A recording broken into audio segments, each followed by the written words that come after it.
السلام عليكم أصدقائي متابعي قناة ممنزئة. اليوم أنا معكم في فيديو جديد. قبل هذا لا تنسوا الاشتراك في القناة والضغط على زر الاشتراك وتفعيل الجرس فضلا وليس أمرا. أصدقائي، اليوم غادي نهضر على النظافة.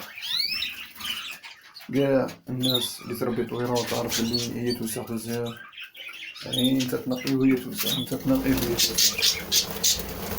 هذه حياتنا في العصافير، هذه حياة العصافير. لازم عليك تنقي لهم صديقي وأخي كل يوم أو نهار بنهار على حساب الوسخ اللي يكون في الطاجة ولا في القفص، لخاطر الطويرات نتاعك أو الطوير نتاعك ياكل من هذه الأوساخ كيما هذه اللي تكون في الأرض ويصاب بالأمراض، وقد تؤدي هذه الأمراض إلى ضعف، تؤدي إلى ضعف في مناعة الجسم ويموت. هذه لازم عليك تنقي عليه أخي أو صديقي، تنقي عليه ولا عليهم باش تنقي عليهم من الجراثيم والبكتيريا التي تكون في القفص